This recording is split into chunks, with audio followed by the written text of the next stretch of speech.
قل هل يستوي الذين يعلمون والذين لا يعلمون إنما يتذكر أولو الألباب.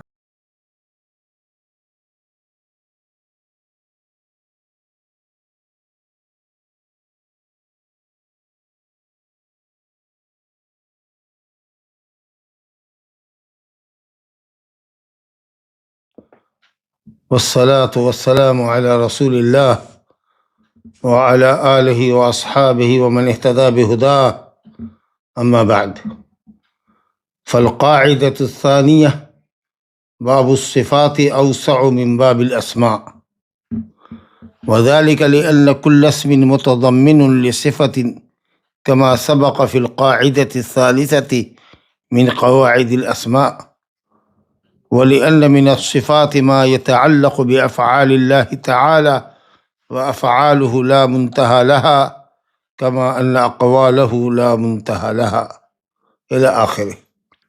اللہ سبحانہ و تعالیٰ کی صفات کے قاعدے ہم پڑھ رہے ہیں، یا صفات سے متعلق قاعدے پڑھ رہے ہیں۔ اسماء اللہ سے متعلق 7 بنیادی قواعد ہم پڑھ چکے ہیں۔ اس کے بعد ہم نے پچھلے درس میں اللہ سبحانہ و تعالیٰ کی صفات سے متعلق پہلا قاعدہ پڑھا تھا، صفات اللہ تعالیٰ کلها صفات کمال لا نقص فیہا بوجہ من الوجوہ۔ اللہ سبحانہ و تعالیٰ کی جملہ صفات صفات کمال ہے، ان میں کسی طرح کا بھی کوئی عیب اور نقص کسی بھی اعتبار سے کسی بھی پہلو سے نہیں ہے۔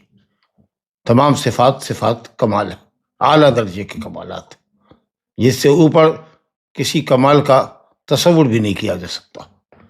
اللہ ہر عیب اور نقص سے پاک ہے۔ یہ دوسرا قاعدہ ہے ہمارے سامنے، کہتے باب الصفات اوسع من باب الاسماء۔ صفات کا باب اسماء کے باب سے زیادہ وسیع ہے، یعنی نام کے مقابلے میں صفات زیادہ ہے۔ ہر صفت سے نام مشتق نہیں کیا جا سکتا، لیکن جو بھی اللہ سبحانہ تعالیٰ کی اسماء ہے، نام ہے، وہ اعلیٰ درجے کے صفات پر دلالت کرتے ہیں۔ لیکن ہر صفت نام ہو ایسا ضروری نہیں۔ تو صفت کا باب جو ہے وہ وسیع تر ہے۔ یہ اللہ تعالیٰ کے تعلق سے خبر دینا، اترتا ہے، چڑھتا ہے، ہنستا ہے، غصہ ہوتا ہے، سخت رنجیدہ ہوتا ہے، یہ سب اللہ سبحانہ وتعالیٰ کے صفات ہے، اس کے افعال ہے، اس کی کوئی انتہا نہیں ہے۔ لیکن ہم ان سے نام مشتق نہیں کر سکتے، نام اخذ نہیں کر سکتے۔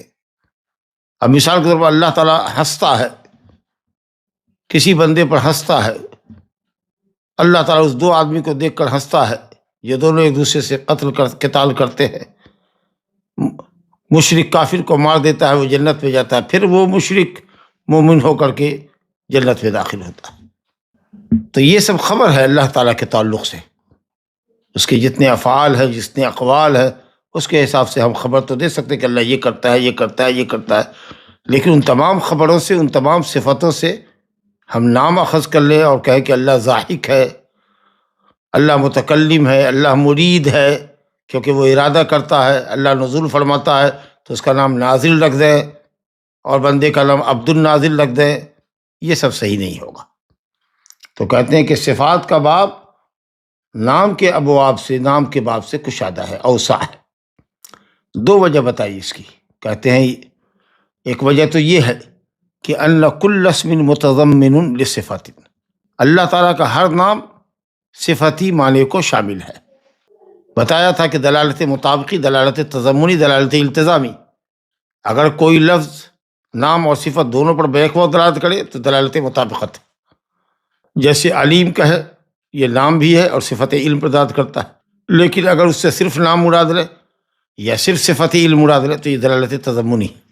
تو اللہ تعالیٰ کا ہر نام صفت پر، صفت کو شامل ہے، صفات کے معنی کو شامل ہے، جیسا کہ ہم اسماء کے باب میں جو قواعد بیان کر چکے، اس میں تیسرا قاعدہ یہ تھا کہ اللہ تعالیٰ کے تمام اسماء نام بھی ہیں، اعلام بھی ہیں اور اوصاف بھی ہیں، نام بھی ہے اور صفت بھی۔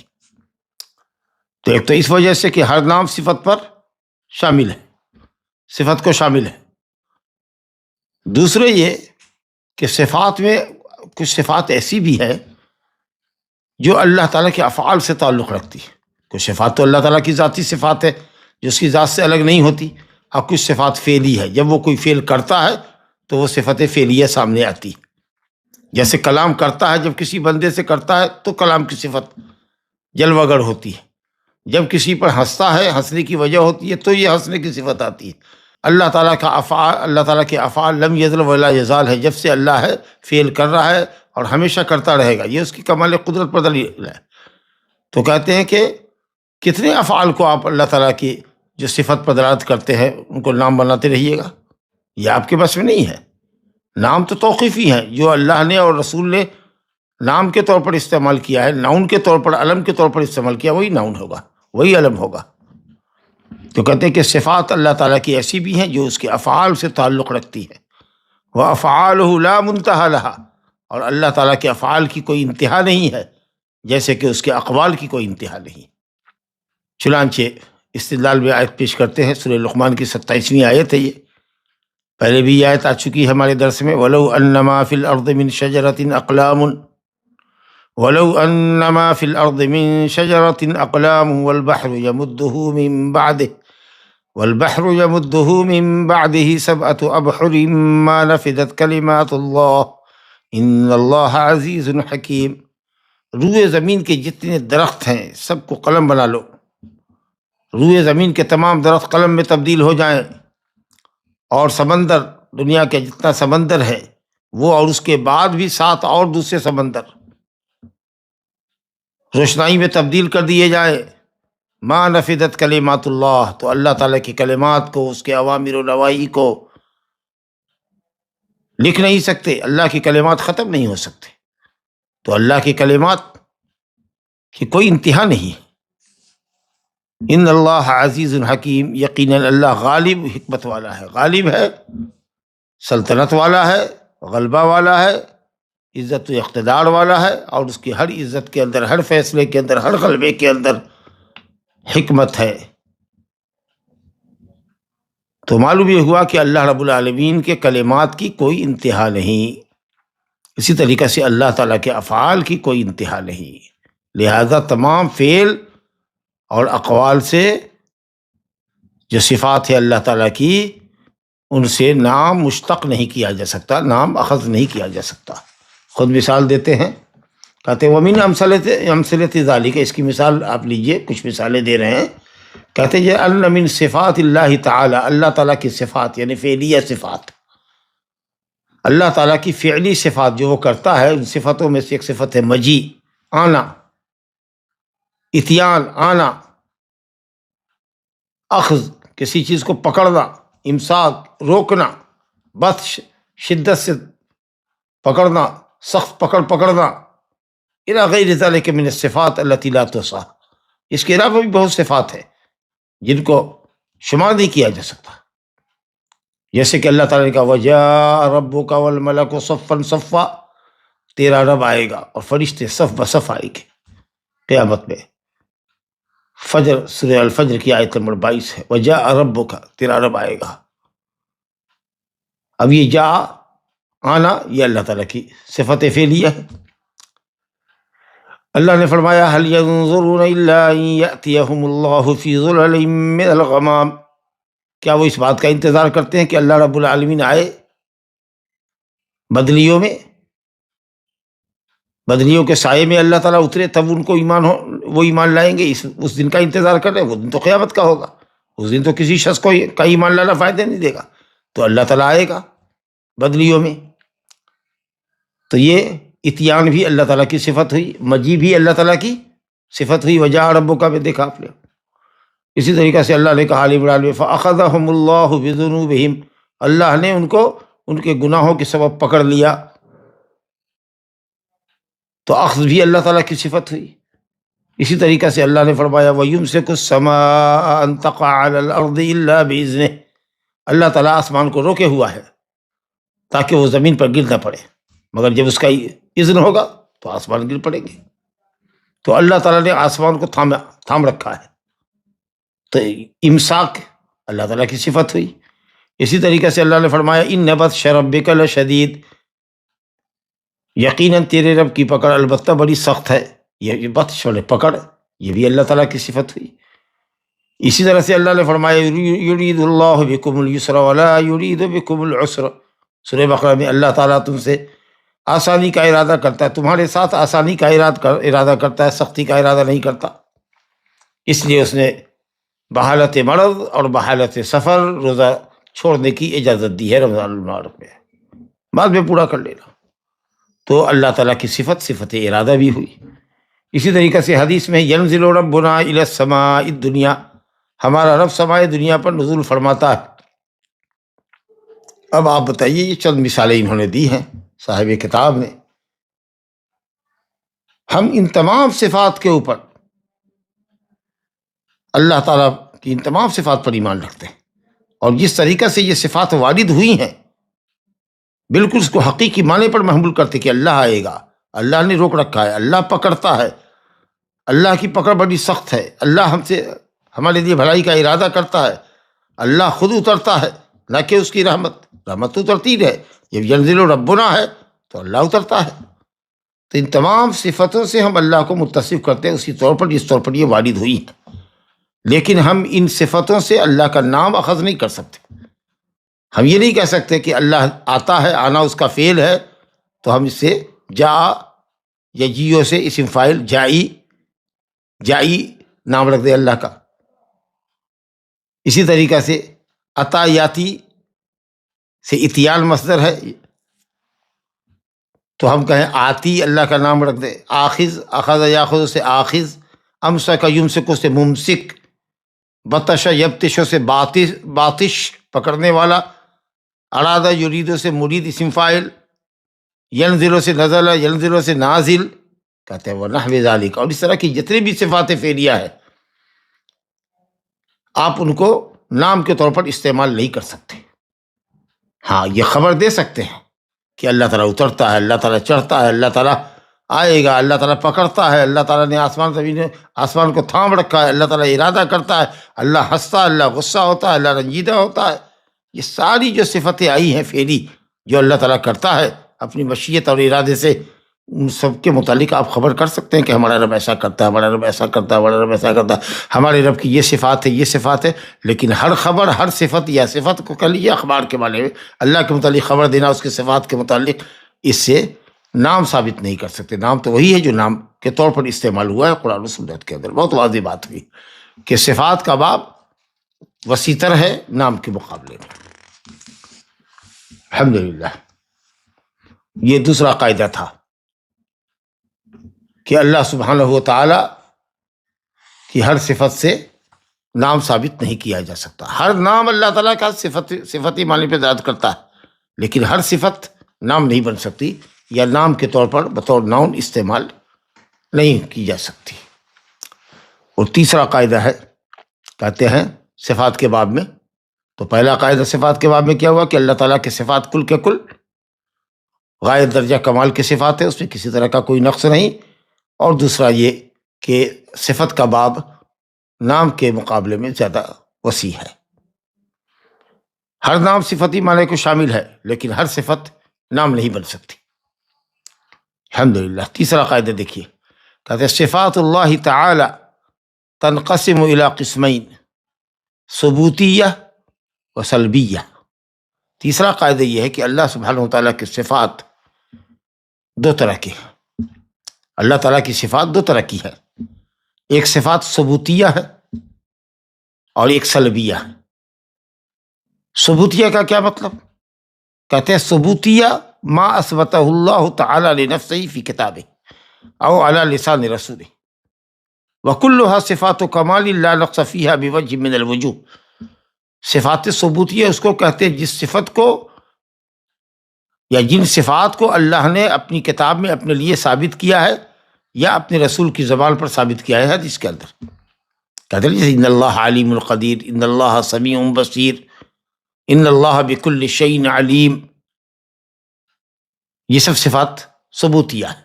اللہ علیم ہے، اللہ قدیر ہے، اللہ سمیع ہے، اللہ بصیر ہے.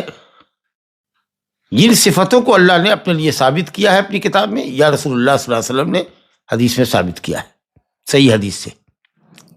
وہ سب صفات ثبوتیہ کہلاتے ہیں کہ جن کو اللہ نے اپنے لیے ثابت کیا ہے، اور جن صفتوں کو اللہ تعالیٰ نے اپنے لیے ثابت کیا ہے وہ سب صفات کمال ہے، کمال درجے کی صفات ہے، جس میں کسی بھی پہلو سے، کسی بھی اینگل سے کوئی نقص اور عیب ہو ہی نہیں سکتا، تصور بھی نہیں کیا جا سکتا۔ جیسے اللہ حی ہے تو حیات کی صفت ہے، اللہ علیم ہے تو کمال درجے کا علم ہے، اللہ کی قدرت کی کوئی انتہا نہیں ہے، اللہ کی ایک صفت ہے کہ صاحب استوا علی العرش، وہ مستوی عرش ہے تو استوا علی العرش اللہ کی صفت ہے، سب کمال درجے کی۔ سمائے دنیا پر نازل ہوتا ہے، اسی طریقے سے اللہ نے کے لیے چہرہ ہے، اللہ کے لیے یدین ہے، ونحو ذالک۔ اس کے علاوہ بھی جو صفات ہے جن کو اللہ تعالیٰ نے ثابت کیا ہے، قرآن اور حدیث میں جو صفات اللہ کے لیے ثابت کی گئی ہے وہ سب کی سب ثبوتیہ ہے۔ اور سلبیہ کا مطلب کہ وہ صفات جو اللہ رب العالمین سے صفت عیب اور نقص کو سلب کرتی ہے، صفت عیب اور نقص کی نفی کرتی، اس کو صفات سلبیہ کہتے ہیں۔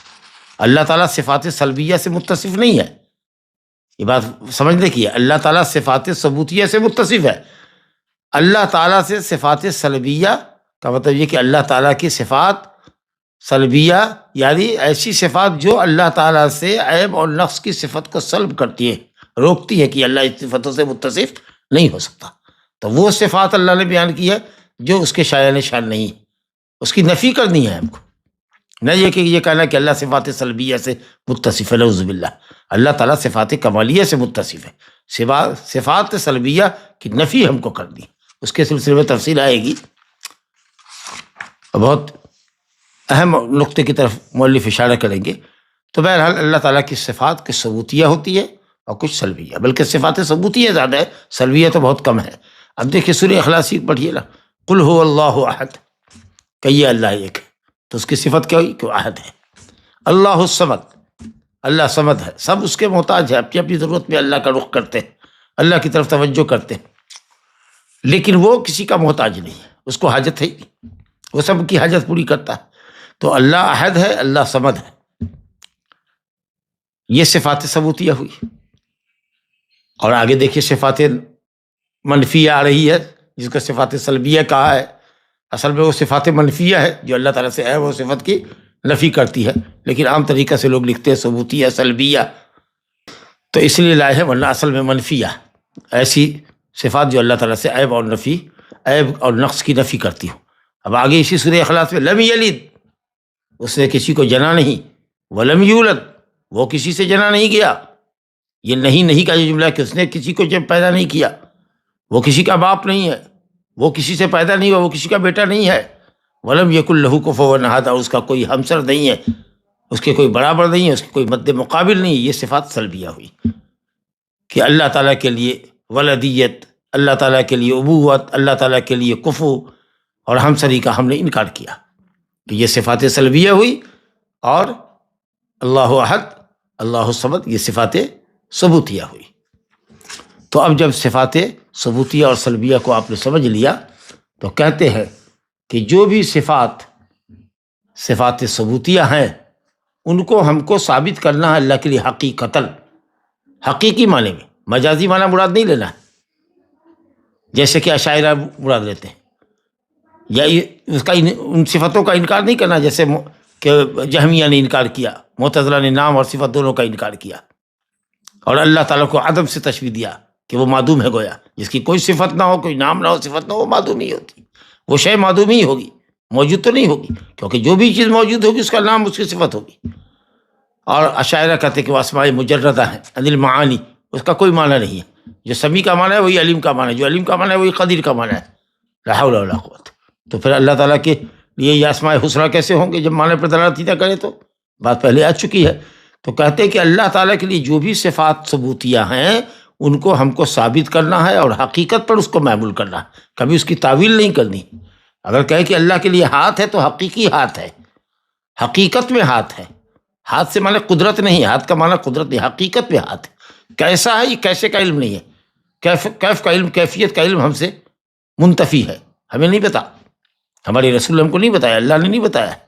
تو کیفیت کا علم اللہ تعالیٰ کے لیے چہرہ ہے، وَيَبْقَى وَجْهُ رَبِّكَ، تیرے رب کا چہرہ باقی رہے گا، تو چہرہ ہے، حقیقی چہرہ ہے، اس کی کیفیت نہیں معلوم۔ اللہ تعالیٰ کے لیے آنکھ ہے، حقیقی آنکھ ہے۔ اللہ کے لیے قدم ہے، اللہ تعالیٰ اپنا قدم جہنم میں ڈالے گا جب جہنم حل بھی مسجد کا مطالبہ کرے گی، اور بھی کوئی ہے، اور بھی کوئی ہے جہنم میں آنے والا، تو لے کر آؤ، داخل کرو، ابھی ہے ہمارے اندر جگہ، تو اللہ تعالیٰ اپنا قدم رکھے گا، وہ سکڑ جائے گی، وہ کہے گی قط قط، بس بس، اب میں بڑھ گئی، اب کوئی جگہ نہیں۔ تو اللہ تعالیٰ کے لیے قدم حقیقی ہے۔ یوم یکشف عن ساق ویدعون الی السجود فلا یستطیعون، اللہ کے لیے پنڈلی ہے، وما اشبہہ، اور اس طریقے سے جو بھی صفات اللہ تعالیٰ کی ثابت ہے وہ سب حقیقت پر محمول کی جائیں گی، وہ سب حقیقی صفات ہیں جی، اس طریقے پر جو اللہ کے لیے لائق ہے۔ آنکھ جو اللہ کے لیے لائق ہے، چہرہ جو اللہ کے زیبا ہے، ہاتھ جو اللہ کے لیے مناسب ہے، جس طریقے سے ہماری ذات ہے وہ اللہ کی ذات سے مختلف ہے، اسی طریقے سے اللہ کی صفات بھی ہماری صفات سے مختلف ہے۔ لوگ اس لیے گمراہ ہو گئے کہ انہوں نے اللہ تعالیٰ کی صفات کو بندوں کی صفات پر محمول کیا، یا بندوں کی صفات سے تشبیہ دیا۔ جب ان کے سامنے تشبیہ آئی تو پھر انہوں نے سوچا کہ بھئی تشبیہ کیسے دے سکتے، اسی چلو انکار ہی کر دیتے۔ تو اللہ تعالیٰ کے لیے جتنے بھی صفات ثابت ہیں ان کو ہم کو حقیقی معنی پر محمول کرنا ہے، اسی طریقے پر جو طریقہ اللہ کے لیے لائق ہے۔ ہم اس کی کیفیت نہیں بیان کر سکتے، کیف اور مشابہت جائز نہیں ہے۔ کہتے اس حقیقت کے اوپر دلیل سمع بھی ہے، دلیل عقل بھی ہے۔ دلیل سمعی بولے تو قرآن و سنت کی دلیل، اور عقلی عقل کی دلیل۔ دیکھیے قرآن مجید سے دیکھیے کہ اللہ تعالیٰ کے لیے صفات کو ہم کو حقیقی معنی میں ثابت کرنا ہے۔ کہتے ہیں اما السمع، قرآنی دلیل، فمنہ قولہ تعالیٰ، اسی دلیلوں میں سے ایک دلیل یہ اللہ کا قول ہے، یا ایہا الذین آمنوا آمنوا باللہ ورسولہ والکتاب الذی نزل علی رسولہ والکتاب الذی انزل من قبل ومن یکفر باللہ وملائکتہ وکتبہ ورسلہ والیوم الآخر فقد ضل وکتبہ ورسلہ والیوم الآخر فقد ضل ضلالا بعیدا۔ اے ایمان والو، اللہ پر ایمان لاؤ، اس کے رسول پر ایمان لاؤ، اور اس کتاب پر ایمان لاؤ جسے اللہ نے اپنے رسول یعنی محمد صلی اللہ علیہ وسلم پر نازل فرمائی۔ نزل ینزل تنزیلا، باب تفعیل سے تھوڑا تھوڑا کر کے اتارا۔ والکتاب الذی انزل من قبل، اور ان کتابوں پر ایمان لاؤ جو قرآن سے پہلے نازل اللہ نے فرمائی۔ آگے اللہ فرما رہا ہے ومن یکفر باللہ وملائکتہ، جو اللہ تعالیٰ کا انکار کرے گا، اس کے فرشتوں کا انکار کرے گا، اس کی کتاب آسمانی کا، کتب آسمانی کا انکار کرے گا، اس کے رسولوں کا انکار کرے گا، یوم آخرت کا انکار کرے گا۔ ایمان کے 5 ارکان کا ذکر کیا، ایمان باللہ، ایمان بالملائکہ، ایمان بالکتب، ایمان بالرسل، ایمان بالیوم الآخر۔ ابھی ایمان کا صرف ایک رکن باقی رہ گیا، وہ ایمان بالقدر خیرہ و شرہ، جس کا ذکر دوسرے مقام پر اللہ نے فرمایا۔ تو یہ 6 ارکان ہیں ایمان کے۔ تو جو اللہ کا، اس کے فرشتوں کا، اس کی کتابوں کا، اس کے رسولوں کا اور آخرت کا انکار کرے گا، فقط ضل ضلالا بعیدا، وہ بہت دور تک گمراہی میں چلا گیا، بہت دور تک، بہت ڈیپ میں چلا گیا گمراہی کے۔ اب کہتے ہیں کہ دیکھیے اس میں اللہ نے کہا ایمان والوں سے خطاب کرتے ہوئے آمنوا باللہ ورسولہ والکتاب الذی نزل علی رسولہ، اے ایمان والو اللہ پر ایمان لاؤ۔ اللہ پر ایمان لانے کا مطلب کیا ہے؟ کہ اللہ کی ذات پر ایمان لاؤ، اللہ تعالیٰ کی صفات پر ایمان لاؤ، اللہ کی وحدانیت پر، اس کی ربوبیت پر، اس کے اسماء و صفات پر ایمان لاؤ۔ تو اللہ تعالیٰ کی صفات پر ایمان لانا اللہ پر ایمان لانے کے اندر داخل ہے۔ یہ ایمان باللہ یہ اللہ کی صفتوں پر ایمان لانے کو بھی شامل ہے، الحمدللہ۔ اسی طریقے سے ایمان بالرسول، رسول نے جو تعلیم دی ہے، اور رسول نے اپنے مرسل اللہ کی طرف کے تعلق سے جو صفات بیان کی حدیثوں کے اندر، ان تمام صفات پر ایمان لانا در حقیقت ایمان بالرسول کا لازمی تقاضا ہے۔ اور اسی طریقے سے اس کتاب پر ایمان لاؤ جو اللہ نے محمد صلی اللہ علیہ وسلم پر اتاری، اور جو کتابیں آسمانی پہلے اتاری گئی ان تمام پر ایمان لاؤ۔ تو ان کتابوں میں جو اللہ تعالیٰ نے اپنے اسماء اور صفات بیان کی ہے، بلا چونے چرا ان کو ان کے حقیقی معنی پر محمول کرتے ہوئے ایمان لیا۔ کہتے ہیں کہ الایمان بالکتاب، الایمان باللہ یتضمن الایمان بصفاتہ، اللہ پر ایمان لانا یہ شامل ہے اللہ کی صفات پر ایمان لانے کو۔ اسی طریقے سے کتاب پر ایمان لاؤ جو اس نے اپنے رسول محمد صلی اللہ علیہ وسلم پر نازل کی ہے، یہ شامل ہے ہر اس چیز پر ایمان لانے کو جو اللہ کی صفات کے تعلق سے نبی صلی اللہ علیہ وسلم نے فرمائی ہے۔ اور اسی طریقے سے محمد الرسول اللہ کی رسالت پر ایمان لانا یہ شامل ہے ہر اس چیز پر ایمان لانے کو جو نبی صلی اللہ علیہ وسلم نے اللہ سبحانہ تعالیٰ کے تعلق سے خبر دی ہے۔ تو اللہ تعالیٰ کے لیے جو بھی صفات ثابت ہے ان صفات کو ہم کو ثابت کرنا علی وجہ الکمال اور علی الوجہ اللائق بہ سبحانہ وتعالی، علی وجہ الکمال ثابت کرنا اور اسی طریقے پر ثابت کرنا ہے جو طریقہ اللہ کو شان کو زیبا ہے، اس کی کوئی کیفیت اور اس کی کوئی مثال ہم نہیں دے سکتے۔ عقلی دلیل کیا ہے؟ کہتے ہیں فَلِأَنَّ اللَّهَ تَعَالَى أَخْبَرَ بِهَا عَنْ نَفْسِهِ وَهُوَ أَعْلَمُ بِهَا مِنْ غَيْرِهِ وَأَصْدَقُ قِيلًا وَأَحْسَنُ حَدِيثًا مِنْ غَيْرِهِ۔ کہتے ہیں عقل بھی یہ کہتی ہے کہ اللہ رب العالمین نے جن صفتوں کے تعلق سے ہمیں باخبر کیا ہے، ظاہر ہے کہ وہ اپنی ذات کے متعلق زیادہ جانتا ہے دوسروں کے مقابلے میں۔ کوئی مخلوق اللہ کو کیا جانے گی جتنا کہ اللہ جانتا ہے؟ ہم اپنے متعلق خود کو زیادہ جانتا ہے جتنا دوسرا ہم کو جانتا ہے۔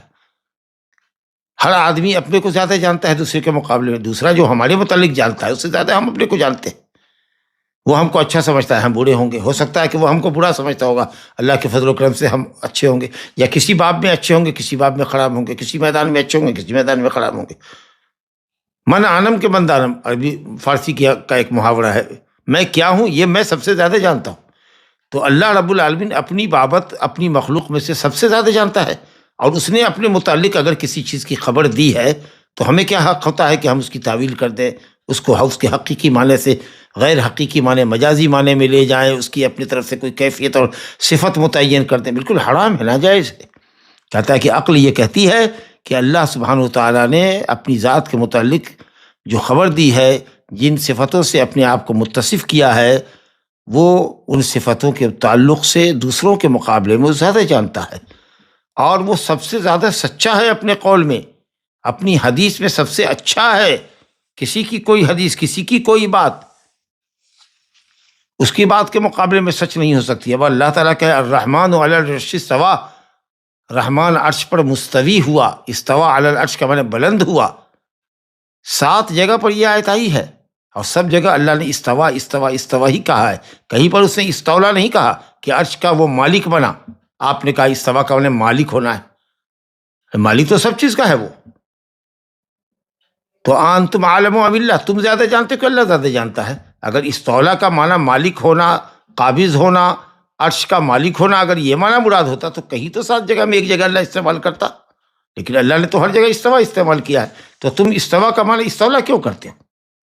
اس کا مطلب ہے کہ تم یہ سمجھتے ہو کہ اللہ کے کلام میں نقص ہے، اللہ نے جو بیان کرنا تھا، جو فصاحت کے ساتھ، جو وضاحت کے ساتھ بیان کرنا تھا، وہ نہیں کیا ہے۔ لا حول ولا قوت الا باللہ۔ لہذا کوئی بھی شخص اگر اللہ تعالیٰ کی کسی صفت کا انکار کرتا ہے تو ہم یہ پوچھیں گے بتاؤ کہ تم زیادہ جانتے کہ اللہ زیادہ جانتا ہے؟ اگر وہ کہتا ہے کہ نہیں صاحب ہم زیادہ جانتے تو بالکل غلط، جھوٹا ہے وہ، اور اگر کہے کہ نہیں اللہ زیادہ جانتا ہے تو پھر آپ نے کفر کیوں کیا، انکار کیوں کیا؟ اس لیے لازم ہے کہ آپ ان صفات پر ایمان رکھیے، کیونکہ اللہ تعالیٰ اپنی ذات کے متعلق سب سے زیادہ جانتا ہے، اور اس کا قول اپنے متعلق سب سے سچا ہے۔ ومن اور کلام اللہ اصدق الکلام اللہ ہے، اس میں کوئی جھوٹ نہیں ہو سکتا، اس کی بات اتنی واضح ہے، اس کا اسلوب، اس کا بیان، اس کی فصاحت، اس کی بلاغت اتنی واضح ہے کہ پھر اس کے بعد کسی وضاحت کی ضرورت ہی نہیں۔ لہذا فوجب اثباتها له، واجب ہوا کہ اللہ تعالیٰ کے لیے صفتوں کو ثابت کرو، کما اخبر بها، جیسے کہ اللہ نے اپنی متعلق خبر دی ہے، من غیر تردد، کسی طرح کا کوئی تردد نہیں ہونا چاہیے آپ کو کہ ہنسنے کو کیسے بولیں گے، ہنسنے کی کیفیت تو یہ ہوتی ہے، تو تمہارے ہنسنے کی کیفیت ہوتی ہے، تمہارے غصے کی کیفیت ہوتی ہے، وہ تمہارے اعتبار سے ہے، اللہ تعالیٰ کی کیفیت اس کے اعتبار سے، جیسے اس کی ذات کی حقیقت ہمیں نہیں معلوم، اس کی صفات کی حقیقت نہیں معلوم، لہذا بلا چون چرا بلا تردد آپ ان صفات کو مانیے۔ یہی اہل سنت والجماعت کا عقیدہ ہے۔ ارے اللہ نے خبر دیا ہے بھائی، تو اللہ کی خبروں کی کیوں نہیں تصدیق کرتے ہو؟ اس میں مین میں کیوں نکالتے ہو؟ اس میں تردد کیوں کرتے ہو؟ تردد کس کی خبر میں ہوتا ہے؟ اس شخص کی خبر میں ہوتا ہے جو جہالت کی صفت سے متصف ہو سکتا ہے، ابھی نہیں جانتا ہے۔ تردد آپ کو اس شخص کی خبر میں ہوگا جو متہم بالکذب ہے، جھوٹ بول سکتا ہے، وہ اس کی خبر پر آپ کو تردد ہو سکتا ہے، یا اس آدمی کی خبر پر تردد ہو سکتا ہے جو فصیح اللسان نہیں ہے، اپنے معافی ضمیر کو، اپنی بات کو بہت صاف طریقے سے بیان نہیں کر سکتا، ہو سکتا ہے کہ بات کچھ اور ہو، بیان کچھ اور کر رہا ہے، تعبیر میں فرق ہوگا۔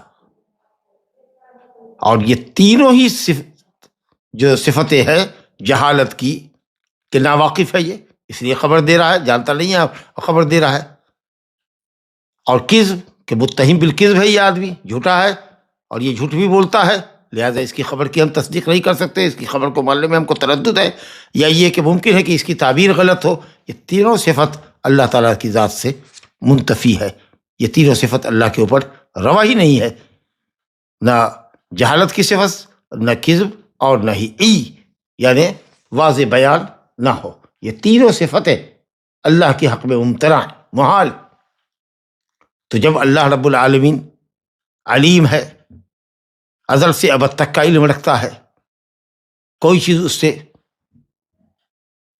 پردے میں نہیں ہے، کوئی چیز ایسی نہیں جس کو وہ نہ جانتا ہو، پھر اللہ رب العالمین کسی چیز کو بھولتا نہیں، اللہ سے سچا کوئی ہو نہیں سکتا، اور اللہ سے زیادہ واضح اور کلیئر بیان کوئی دینے والا ہو نہیں سکتا، تو پھر اللہ تعالیٰ نے اپنے تعلق سے جو باتیں بتائی ہیں، جو صفات بتائی ہے، ان کو قبول کرنے میں آپ کو تردد کیوں ہے، کیوں پیشتاب کھاڑے؟ لہذا فوجب قبول خبرہ علی ما اخبر بہ، تو جس طریقہ سے اللہ نے جس طریقے پر خبر دیا ہے، جو بات کہی ہے اس کی عربی زبان میں اس کا معنی سمجھو اور اس کے اوپر ایمان لاؤ، عمل لاؤ، صدق لاؤ۔ یہی بات ہم رسول اللہ صلی اللہ علیہ وسلم کے تعلق سے بھی کہیں گے کہ نبی کریم صلی اللہ علیہ وسلم نے اپنی حدیثوں میں جو ہم تک صحیح سندوں سے پہنچی ہے، اللہ رب العالمین کے متعلق جن صفات کی آپ نے خبر دی ہے، تو محمد صلی اللہ علیہ وسلم بھی رب تعالیٰ کے متعلق تمام بندوں میں سب سے زیادہ رب تعالیٰ کا علم تھا۔ انا اعلمکم باللہ، آپ نے فرمایا کہ میں تم سب سے زیادہ اللہ تعالیٰ کے متعلق علم رکھتا ہوں، اور نبی کریم صلی اللہ علیہ وسلم اللہ کے متعلق خبر دینے میں سب سے سچے ہیں، اس میں کسی مسلمان کو ڈاؤٹ نہیں ہوگا۔ وَأَنْصَحُهُمْ إِرَادَةً، محمد صلی اللہ علیہ وسلم بندوں کے لیے سب سے زیادہ خیر خواہی کا ارادہ کرنے والے خیر خواہ تھے۔ وَأَفْصَحُهُمْ بِيَانًا، اور سب سے زیادہ فصیح البیان تھے، بالکل واضح اور دو ٹوک الفاظ میں آپ بیان فرمایا کرتے تھے۔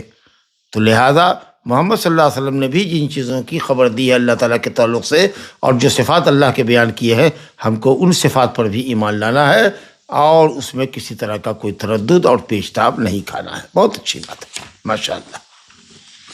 تو یہ تو صفات ثبوتیہ کے تعلق سے آپ نے سمجھا کہ جو صفات اللہ نے ثابت کی ہے ان کو ہو بہو حقیقی معنی پر معمول کرنا ہے، علی وجہ اللائق بہ، اس طور پر جو اللہ کے تعالیٰ کے شان کے زیبا ہے، اس میں کسی طرح کی کوئی تعویل، کسی طرح کا میل میخ نہیں نکالنا ہے، اور کسی طرح کا کوئی تردد بھی نہیں ہونا چاہیے، کیونکہ خبر پر تردد اس کے ہوتی ہے جو جاہل ہو، جو صفت جہالت سے متصف ہو، جو صفت کذب سے متہم ہو، جو بیان میں غلطی کر سکتا ہو، تعبیر میں غلطی کر سکتا ہو، اور اللہ اور اس کے رسول کے ساتھ ایسے کوئی بات ممکن ہی نہیں ہے۔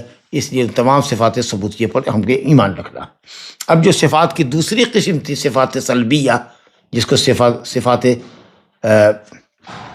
منفیہ کہتے ہیں، جس کا مطلب آپ نے سمجھا کہ جن صفتوں کو اللہ نے اپنی ذات سے جن صفتوں کی نفی کی ہے قرآن مجید میں، یا محمد صلی اللہ علیہ وسلم کی زبان مبارک پر جن صفات کی نفی کی ہے کہ اللہ تعالیٰ کے لیے وہ صفت لائق اور سزاوار نہیں ہے، وہ صفت عیب اور نقص ہے، تو ہم کو ان صفت کا انکار کرنا، کیونکہ وہ تمام صفات جن کی اللہ تعالیٰ نے اپنی ذات سے نفی کی ہے، یا محمد صلی اللہ علیہ وسلم نے اللہ کی ذات سے نفی کی ہے، وہ سب کی سب صفت نقص ہے، اس لیے ان کی ہم کو نفی کرنی ہے۔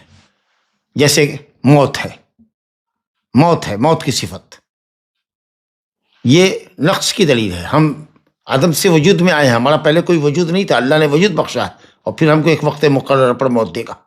ہم ناقص مخلوق، ہماری صفت نوم ہے، ہم نہیں اگر سوئے تو پاگل ہو جائے، لیکن اللہ رب العالمین لا تأخذہ سنۃ ولا نوم، اس کو نہ نیند آتی ہے نہ اونگی آتی۔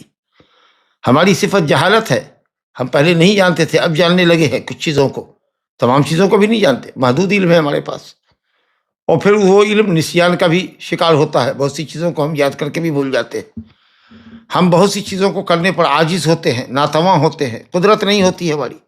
اللہ تعالیٰ صفت عجز سے مبرہ اور منزہ ہے، پاک ہے۔ اسی طریقے سے تعب و تھکل لاحق ہوتا ہے، اللہ تعالیٰ کو کبھی تعب و تھکل ہو ہی نہیں سکتا۔ تو ان تمام اور ان کے علاوہ جتنی صفات منفیہ ہے، اللہ کے پاس نہ اولاد ہے، اللہ کے پاس بیوی نہیں ہے، اولاد نہیں، اللہ کا کوئی باپ نہیں، اللہ کا کوئی بیٹا نہیں، یہ سب جو صفات اللہ رب العالمین نے، اللہ کا کوئی ہمسر نہیں، اللہ کا کوئی ند نہیں، اللہ کا کوئی مماثل نہیں، کوئی اس کا نظیر نہیں، کوئی اس کے شبیہ نہیں، کہ یہ تمام صفات جن کی اللہ تعالیٰ نے نفی کی ہے، ان صفات کی ہمیں نفی کرنی ہے۔ لیکن بہت اچھی بات کریں، مع اثبات ضدها علی الوجہ الاکمل، ان صفات منفیہ کی تو نفی کرنی ہے، لیکن اس صفات منفیہ کی جو ضد ہے، اس ضد کو بدرجہ کمال ثابت بھی کرنا ہے۔ صرف یہ کہ اللہ کو نیند نہیں آتی، اللہ کو اونگ نہیں آتی، اللہ کو ایسا نہیں، اللہ ایسا نہیں، اللہ ایسا نہیں، دن بھر آپ کہیے ایسا نہیں، ایسا نہیں، ایسا نہیں، تو یہ اس کی تعریف نہیں ہوگی۔ ایسا ہے، ایسا ہے، ایسا ہے، کمال کی صفت بیان کیجیے گا تو یہ صفات ہوگی۔ اور جس چیز کی آپ نفی کر رہے ہیں، صبح سے شام تک نفی کرتے رہیے، کسی بھی شخص کی کہیے فلاں شخص چور نہیں، فلاں شخص بے ایمان نہیں، فلاں شخص زناکار نہیں، فلاں شخص جھوٹا نہیں، فلاں شخص بدعہد نہیں، فلاں شخص یہ نہیں، فلاں شخص یہ نہیں، تو لوگ آپ سے آخر میں پوچھیں گے کہ آخر فلاں شخص ہے کیا؟ تو کہتے ہیں کہ صرف نفی کبھی بھی کمال نہیں ہو سکتی، صفت نہیں ہو سکتی۔ تو جن صفتوں کی ہم نفی کر رہے ہیں، قرآن نے اور حدیث نے نفی کیا ہے، ہم ان صفات منفیہ کی ضد کو بدرجہ اتم اللہ کے لیے ثابت کرتے ہیں۔ جب ہم کہتے ہیں کہ اللہ تعالیٰ کو موت نہیں آتی، کیوں؟ اس لیے کہ وہ حی قیوم ہے، ہمیشہ سے ہے، ہمیشہ رہے گا۔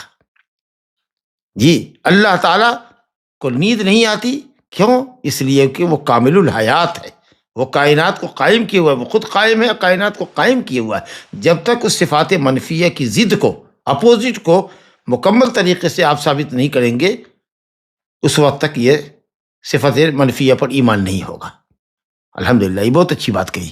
کہتے ہیں کہ صفات منفیہ کو جس کی قرآن نے حدیث نے نفی کی ہے اللہ تعالیٰ سے، ان کی نفی کو ہم نفی کریں گے، ان کی نفی ہمارے اوپر واجب ہے کہ ہم نفی کریں، کہ اللہ تعالیٰ موت سے، نوم سے، جہالت سے، نسیان سے، عجز سے، تاب سے، وغیرہ وغیرہ جو صفات ہے، عیب و نقص والی صفات، اس سے اللہ تعالیٰ پاک ہے۔ لیکن ان صفات منفیہ کی ضد کو علی وجہ الاکمل، عمدہ طریقے پر، مکمل طریقے پر ثابت کریں گے، تب جا کر کے یہ کمال ہوگا۔ کیونکہ صرف نفی کریں گے تو یہ کمال نہیں ہوگا۔ جب ہم کہتے ہیں قرآن کے متعلق ذالک الکتاب لا ریب فیہ، قرآن میں کوئی شک نہیں ہے، اس کا اپوزٹ معنی کیا ہوا؟ کہ قرآن کتاب حق ہے۔ تو صرف آپ یہ کہیے قرآن میں شک نہیں ہے، وہ کیا مطلب؟ یعنی کلام الہی ہونے میں کوئی شک نہیں ہے، یہ کلام حق ہے، حق مبین ہے، اس کی تمام خبریں سچی، اس کے تمام احکام سچے، اس کے تمام واقعات اور قصے جو قرآن میں بیان کیے ہیں وہ سب سچے۔ جب تک یہ معنی آپ نہیں لیں گے، قرآن مجید کی فضیلت نہیں ہوگی۔ تو کہتے ہیں کہ لِأَنَّ مَا نَفَاهُ اللَّهُ تَعَالَىٰ عَن نَفْسِهِ، کیونکہ اللہ تعالیٰ نے جن چیزوں کی اپنی ذات سے نفی کی ہے، اس کا مطلب یہ ہے کہ اس کی نفی کو بیان کرنا ہے اور اس کے ضد کے کمال کو ثابت کرنا ہے، صرف مجرد نفی نہیں، کیونکہ نفی کمال نہیں ہوتی۔ یہ نہیں ہے، یہ نہیں ہے، یہ نہیں ہے، یہ نہیں ہے، یہ کمال نہیں ہوتا۔ مگر نفی کب کمال کے اوپر داد کرتی ہے؟ جب اس کے ضد میں کمال کا معنی پایا جائے۔ الحمدللہ، کیونکہ صرف نفی یہ تو عدم کی دلیل ہے، یہ نہیں ہے، یہ نہیں ہے، یہ نہیں ہے، گویا کہ چیز نہیں پائی جا رہی ہے۔ اور عدم، یہ کسی چیز کے اندر کوئی چیز ہو ہی نہیں سکتی، ایسی کوئی چیز جو ہو اور وہ معدوم ہو ہی نہیں، ایسا ہو نہیں سکتا چیز ہے کہ کمال پر دلالت کرے۔ تو بہرحال اللہ تعالیٰ کی جن صفات منفیہ کی ہم نفی کرتے ہیں، ہمارا ایمان ہے، ہم اس بات پر ایمان رکھتے ہیں کہ اس منفی صفات کی جو ضد ہے، جو اپوزٹ ہوگا، جو معنی، وہ معنی اللہ تعالیٰ کے لیے بدرجہ اتم اور بدرجہ اکمل ثابت ہے۔ بہت زبردست بات ہے۔ کبھی کبھی کسی چیز کی نفی کی جاتی ہے اس لیے کہ وہ چیز اس کے قابل نہیں ہے، تو یہ مدح نہیں ہوتی۔ اگر آپ کہیے کہ یہ دیوار ظلم نہیں کرتی، یہ پہاڑ ظلم نہیں کرتا، تو کیا یہ دیوار کی تعریف ہوئی یا پہاڑ کی تعریف ہوئی؟ کوئی بھی آدمی کہے گا کہ پہاڑ کہیں ظلم کرتا ہے اور دیوار کہیں ظلم کرتی ہے، یا دیوار کہیں انصاف کرتی ہے، یہ ظلم اور انصاف کی صفت سے متصف ہو ہی نہیں سکتی، یہ اس قابل ہی نہیں۔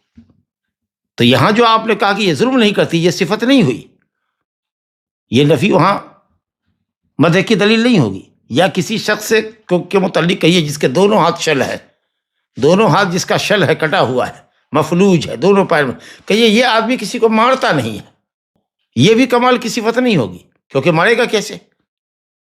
وہ تو مارنے پر قادر ہی نہیں ہے، عاجز ہے وہ. لیکن ہاں جس کے دونوں ہاتھ دونوں پاؤں موجود ہو، کہیے کہ یہ کبھی بھی اپنے ہاتھ اور پاؤں کو غلط استعمال نہیں کرتا، تو اس کا مطلب یہ ہے کہ صاحب یہ آدمی رحم دل ہے، کہ یہ صفت ہی مانا اس کے اندر پایا جائے گا، تب یہ کمال ہوگا. وہی شیخ فرماتا ہے کہ لِأَنَّ النفی، نفی تو کبھی کبھی ایسی چیز کی لیے کی جاتی ہے جو کہ اس کا محل ہی نہیں ہے، تو وہ کمال کی دلیل نہیں ہے. جیسے آپ کہو کہ دیوار ظلم نہیں کرتی، یا کبھی کبھی صفت سے وہ نفی تو کی جا سکتی ہے لیکن بطور نقص کے، اس کی ضد کا معنی نہیں ثابت، اس کا ضد نہیں ثابت کر سکتے. جیسے کہا نا کہ یہ آدمی جو ہاتھ پاؤں سے لنگڑا لولا ہے، جس کے ہاتھ پاؤں کٹے ہوئے ہیں، اگر آپ یہ کہیے کہ یہ کسی کو مارتا ہی نہیں ہے تو لوگ کہے گا یہ مارے گا کس چیز سے، اس کے تو ہاتھ پاؤں ہی نہیں. تو یہ صفت اس کے لیے کمال کی نہیں ہے. کمال تو تب ہوگا جب کہ ہاتھ پاؤں ہو اور طاقت بھی ہو اس کے پاس، اور پھر بھی وہ کسی کو مارتا نہیں ہو، تو یہ اس کی رحمت اور رافت کی دلیل ہوگی کہ آدمی رحم دل ہے اور طاقت رکھنے کے باوجود بھی معاف کرتا ہے، تو یہ کمال ہوگا. اب جیسے دیکھیے کہ ایک شاعر اپنے قبیلے کی مذمت بیان کر رہا ہے، قبیلۃ لا یقدرون بذمۃ ولا یظلمون الناس حبۃ خردل. کا میرا قبیلہ جو قبیلہ تصغیر ہے، حقیر قبیلہ، چھوٹا سا قبیلہ، یہ کسی سے عہد و پیمان کرتا ہے تو دھوکہ نہیں کرتا، اور لوگوں کے اوپر ایک رائی کے دانے کے برابر بھی ظلم نہیں کرتا. تو ظاہر سی بات ہے کہ بھائی عہد اور پیمان کو نبھانا اور لوگوں پر ظلم نہیں کرنا یہ تو اچھی صفت ہے، لیکن یہ اچھی صفت کے لیے استعمال نہیں کر رہا ہے کہ ہمارے قبیلے کے لوگ کسی کے ساتھ بدعہدی کر ہی نہیں سکتے، کیونکہ بدعہدی کریں گے تو ان کو جوتا پڑے گا. یہ کسی پر ظلم کر ہی نہیں سکتے، ان کے پاس طاقت ہی نہیں ہے، یہ محض فالتو ہے، بلا طاقت کے ہے. جی مذمت پہ کرا، اس سے قبیلہ لا رہا ہے، قبیلتی نہیں کرا، قبیلہ چھوٹا سا قبیلہ، گھٹیا پس ہے. عرب والے تو ظلم کرنے پر فخر نہ کرتے تھے کہ ہمارا قبیلہ کس پر چڑھ دوڑتا ہے، اینٹ کا جواب پتھر سے دینا جانتا ہے، اس کو وہ اپنے لیے فخر ہے. یہ مذمت پہ کرا ہے کہ یہ بیچارے اتنے عاجز اور درمادہ اور کمزور ہیں کہ یہ کسی کے ساتھ عہد و پیمان کی اگر خلاف ورزی کرنا بھی چاہے تو نہیں کر سکتے، کیونکہ ان کے پاس وہ صفت ہی نہیں ہے، وہ صلاحیت ہی نہیں. تو ظاہر ہے کہ یہ مدح کے لیے نہیں کر رہا ہے، جس صفت کی نفی کر رہا ہے، گرچہ بظاہر آپ کو لگ رہا ہے کہ یہ صفت کمال کی ہے، لیکن وہ اس کو مذمت کے طور پر استعمال کر رہا ہے کہ یہ صبر کے بغیر کوئی چارہ ہی نہیں. جیسے اگر ایک آدمی کسی سے انتقام نہیں لیتا ہے اور طاقت اس کو نہیں ہے تو آپ کیا کہیے گا کہ انتقام اس نے نہیں لیا، یہ صفت مدح. کہے گا نہیں بیچارہ مجبور ہے، کمزور ہے، بالکل دبلا پتلا کمزور سا نہیں سا انسان ہے، بوڑھا آدمی ہے، جوان آدمی سے کیا بدلہ لے گا، یہ معذور ہے، مجبور ہے. اس کا انتقام نہ لینا یہ صفت مدح، صفت کمال نہیں ہے، اس کی مجبوری ہے. تو کہا کہ یہ بدعہدی نہ کرنا اور لوگوں پر ظلم نہ کرنا یہ ان کی مجبوری ہے. آگے دیکھیے دوسرا آدمی بھی اسی طرح سے شعر کہہ رہا ہے، لیکن قومی وَإِنْ كَانُوا ذَوِي حَسَبٍ یا ذَوِي عَدَدٍ لَيْسُوا مِنَ الشَّرِّ فِي شَيْءٍ وَإِنْ حَانَ. کہتے میری قوم کے لوگ اگرچہ بڑے خاندان والے ہیں، حسب و نسب میں بڑے اونچے ہیں، یا تعداد میں بہت زیادہ ہے، لیکن کسی طرح کی کوئی شر میں یہ نہیں پڑتے، جنگ جدال میں نہیں پڑتے، چاہے کتنا ہی ہلکا معمولی سا معاملہ کیوں نہ ہو. اصل میں شاعر کے گھوڑوں کو یا اونٹوں کو کوئی ہکا لے گیا تھا تو قبیلے والے نے اس کی مدد نہیں کی. کہا کہ بیچارے کیا کریں گے، ان کو لڑنا آتا ہی نہیں ہے، ان کو کسی سے انتقام لینا آتا ہی نہیں ہے، چاہے کتنی ہی تعداد میں کیوں نہ، اتنے بزدل اور کمزور ہے کہ مظلوم کا بدلہ بھی نہیں لے سکتے. تو یہ مذمت میں کہہ رہا ہے. تو گویا کہ اگر کسی شخص کے اوپر آپ کسی صفت کی نفی کر رہے ہیں لیکن اس کی ضد کا کمال اس کے اندر نہیں ہے تو یہ بھی اس کے اندر مدح نہیں ہوگی. اور کوئی چیز جو ہے وہ مدح اور ذم کے لائق ہی نہیں، جیسے دیوار کو کہیے کہ یہ دیوار انصاف کرتی ہے، یہ دیوار ظلم کرتی ہے، بالکل لفظ کلام ہوگا، یہ اس کی تعریف نہیں ہوگی. ہاں اگر یہ کہیے گا یہ دیوار بڑی مضبوط ہے تو یہ تو اس کی خوبی ہوگی کہ مضبوط طریقہ سے تعمیر کی گئی ہے، لیکن یہ کہ یہ ظلم نہیں کرتی، عدل نہیں کرتی، تو ظلم اور عدل کا وہ محل ہی نہیں ہے، تو وہ کیا ظلم عدل کرے گی. چلیے صاحب، تو اللہ رب العالمین کے متعلق ہم جن صفات کی نفی کرتے ہیں جو اللہ نے نفی کی ہے، ہم اس کے ضد کا کمال ثابت کرتے ہیں. اگر کہتے ہیں کہ اللہ نہیں مرتا ہے یا اس کو نہیں موت آتی ہے، موت اس کی صفت نہیں ہے کیونکہ موت صفت نقص ہے، تو کیوں؟ یہ اس بات کی دلیل ہے کہ اللہ تعالیٰ کامل الحیات ہے، اس لیے اس کو موت نہیں آتی ہے. اگر یہ معنی اگر نہیں لیں گے تو پھر لا یموت، لا ینام، لا یفعل کذا، یا عاجز رہتا ہے، یہ نہیں کرتا، یہ نہیں کرتا، یہ نہیں کرتا ہے ہمارا رب، تو یہ عیب ہو جائے گا، نقص ہو جائے گا. اس لیے نہیں کرتا ہے کہ وہ اس کی شان کے زیبا ہے، اور اس کا الٹا کرتا ہے جو صفت کمال ہے۔ جیسے دیکھیے قولہ تعالی وتوکل علی الحی الذی لا یموت، اس کامل الحیات ذات پر بھروسہ کرو جو نہیں مرتا، جس کو موت نہیں آنی ہے۔ اس آیت میں موت کی نفی اللہ تعالیٰ سے کی گئی، یا اللہ نے اپنی ذات سے موت کی نفی کی۔ کیوں؟ کیونکہ یہ نفی کمال حیات کو متضمن ہے، شامل ہے۔ دوسری آیت دیکھیے، اللہ تعالیٰ نے فرمایا وَلَا يَظْلِمُ رَبُّكَ أَحَدًا، تمہارا رب کسی پر ظلم نہیں کرتا۔ وَلَا يَظْلِمُ رَبُّكَ أَحَدًا، کسی پر کوئی ظلم نہیں کرتا، کسی کے ثواب میں کمی نہیں کرے گا، اور کسی کو ناکردہ گناہ کی سزا نہیں دے گا۔ یہ اللہ نے جو اپنی ذات سے ظلم کی نفی کی، کیوں کہ ظلم کی ضد کیا ہوتی؟ عدل، کیونکہ اللہ تعالیٰ کامل العدل ہے، وہ سراپا عدل ہے، اس نے اپنی ذات پر ظلم کو حرام کر رکھا ہے۔ تو جب ہم نے ظلم کی نفی کی تو اس کی اپوزٹ چیز جو ہوتی ہے عدل، اس کے کمال کو اللہ کے لیے ثابت کیا۔ تیسری مثال کہہ رہے ہیں شیخ، ومثال ثالث، تیسری مثال قولہ تعالی وما کان اللہ لیعجزہ من شیء فی السماوات ولا فی الارض،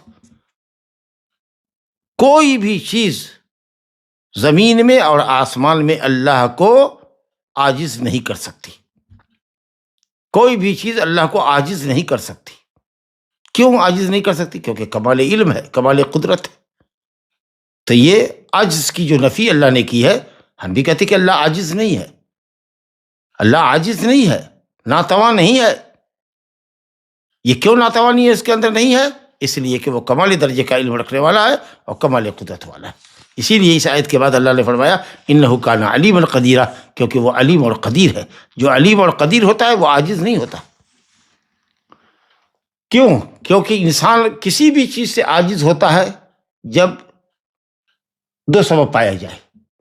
ایک تو ایجاد کے سب اسباب سے ناواقف ہو، کسی بھی چیز کو ایجاد کرنے سے، وجود بخشنے سے وہ عاجز ہے، اس لیے عاجز ہے کہ وہ کر نہیں سکتا۔ تمام معبودان باطلہ مل کر، تمام دنیا کے لوگ مل کر، تمام سائنسداں مل کر کے ایک مکھی کو زندہ پیدا نہیں کر سکتے، کیونکہ جاہل ہے، اسباب ایجاد سے ناواقف ہے، یا پھر یہ کہ ان کو قدرت نہیں ہے اس پر۔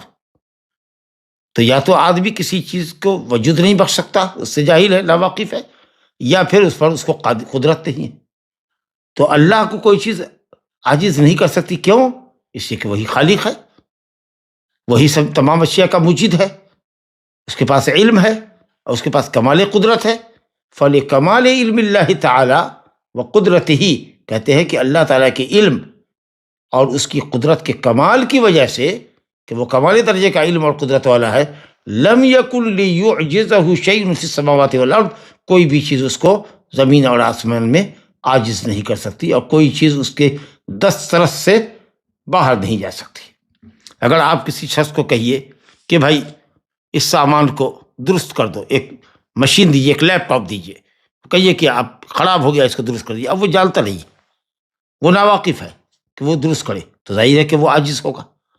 اچھا، ایک شخص ہے جو جانتا تو ہے، آپ کی اس مشین کو ٹھیک کرنا جانتا ہے، اس سے پڑھا ہے، اس کو ہارڈ ویئر کا اس کو علم ہے، پورے ایک ایک پرزے کو وہ جوڑتا رہا ہے، لیکن اب اس کے ہاتھ کٹ گئے، دونوں ہاتھ سے وہ عاجز ہے اور پاؤں سے وہ کام کر نہیں سکتا۔ تو یہاں عاجزی ہے کہ علم تو ہے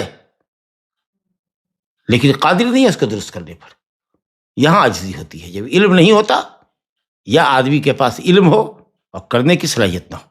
اللہ تعالیٰ کے پاس علم بھی ہے اپنی مخلوق کا، وہ کیا پیدا کرنا چاہتا ہے اس کا پورا علم ہے، اس کو قدرت ہے، اس کو ارادہ ہے، ارادہ کرتا ہے، پھر وہ قادر ہے اس کے اوپر۔ تو جہاں علم کی کمی ہو، جہالت ہو، یا جہاں آدمی قادر نہ ہو کسی چیز کے کرنے پر، وہاں وہ عاجز ہوتا ہے۔ گویا کہ عجز کب ہوتا ہے؟ دو وجہ سے، یا تو آدمی ایجاد کرنے کے اسباب سے ناواقف ہو، اس کو آتا نہیں ہو، اور دوسرے یہ کہ اگر آتا ہے تو قادر نہیں ہے، قدرت نہیں ہے۔ لیکن اللہ رب العالمین سے یہ دونوں اسباب منتفی ہیں، یعنی دونوں اسباب کی نفی ہے۔ انہ کان علیما قدیرا، وہ علیم بھی ہے، وہ قدیر بھی ہے، اسی لیے کوئی چیز کائنات میں عاجز نہیں کر سکتی اللہ کو۔ تو یہ تمام جو صفات آپ نے پڑھی کہ اس کو نیند نہیں آتی، اس کو اونگ نہیں آتی، اس کو موت نہیں آتی، وہ ظلم نہیں کرتا ہے، اس کو کوئی چیز عاجز نہیں کر سکتی. یہ تمام جو چیزیں آپ نے پڑھی ہے ان سب کی ہم کو نفی کرنی ہے. لیکن جن صفات کی ہم نفی کرتے ہیں قرآن و حدیث کی روشنی میں، ہم ان صفات منفیہ کی ضد کو اعلیٰ اور اکمل درجے پر بھی ثابت کرتے ہیں کہ اگر اللہ ظلم نہیں کرتا تو یہ ثابت کرتے ہیں کہ وہ کمالی درجے کا عادل اور منصف ہے. کہتے وہ بہذا المثال، اور اس مثال سے علمنا ہم نے جانا کہ ان الصفت السلبیہ قد تتضمن اکثر من کمال. صفت سلبیہ جس صفت کی ہم نفی کر رہے ہیں یا جس صفت سے اللہ تعالیٰ کو پاک کر رہے ہیں، وہ کبھی ایک کمال کے معنی پر نہیں بلکہ ایک سے زیادہ معنی پر کمال پر دلالت کرتا ہے. جیسے دیکھیے عاجزی کی اللہ نے نفی کی، وما کان اللہ لیعجزہ من شیء فی السماوات ولا فی الارض، اللہ کو کوئی چیز زمین میں عاجز نہیں کر سکتی، عجز کی نفی کی. لیکن اس سے دو صفت ہم نے ثابت کی، اور وہ یہ ہے کہ اللہ تعالیٰ کمال علم والا ہے، کمال قدرت والا ہے. تو کبھی کبھی صفت سلبیہ کے انکار سے دو اس کی ضد، یعنی دو صفت جو اپوزٹ ہے، کمال کی دو اپوزٹ صفتیں ثابت ہوتی ہیں. تو بہرحال کل ملا کے خلاصہ یہ ہوا کہ اللہ رب العالمین کے لیے صفات ایجابیہ، صفات ثبوتیہ کو ہم ثابت کریں گے بلا کم و کیف. اس کی کوئی کیفیت نہیں بتا سکتے، حقیقی معنی پر محمول کریں گے، اور اللہ کے جو شایان شان ہے وہ صفت اس کے حساب سے ثابت کریں گے کہ اللہ اترتا ہے جیسا کہ اس کی شان کو زیبا ہے، اللہ بولتا ہے جیسا اس کی شان کو زیبا ہے. لیکن حرف ہے، صوت ہے کہ کلام سنا جاتا ہے، کیونکہ جب تک کلام سنا نہ جائے، ادا نہ ہو، اس وقت تک وہ کلام نہیں ہوتا. دل میں کوئی چیز آپ رکھے ہوئے ہیں، یہ حدیث نفس تو ہے لیکن کلام نہیں ہے. کلام تو ہوگا جب وہ حرف اور صوت کے ساتھ باہر آئے گا. اللہ نے حضرت موسیٰ کو پکارا، وَنَادَيْنَاهُ مِنْ جَانِبِ الطُّورِ الْأَيْمَنِ، پکار کے لیے آواز جہری ہونی چاہیے، بغیر اس کے ندا ہو ہی نہیں سکتی. تو جس طریقے سے جو صفت اللہ کے لیے ثابت ہے ہم کو ثابت کرنا ہے. قرآن اور حدیث میں جو صفتیں ثابت ہیں اس کی کوئی تعویل نہیں کرے، کیونکہ اللہ تعالیٰ اپنی بابت زیادہ جانتا ہے. اور جو صفات سلبیہ ہیں ان کو اللہ تعالیٰ سے ان کی نفی کرنی ہے کہ اللہ تعالیٰ ان صفات سے متصف نہیں ہے، کیونکہ وہ اس کے ضد سے متصف ہے. جیسے ظلم نہیں کرتا کیونکہ عدل سے متصف ہے، وہ عاجز نہیں ہے کیونکہ وہ کمال علم اور کمال قدرت سے متصف ہے. وہکذا وبہذا نکتفی، اسی پر ہم اتفاق کرتے ہیں. وصلی اللہ وسلم وبارک علی عبدہ ورسولہ نبینا محمد وعلی آلہ وصحبہ اجمعین، وآخر دعوانا الحمد للہ رب العالمین.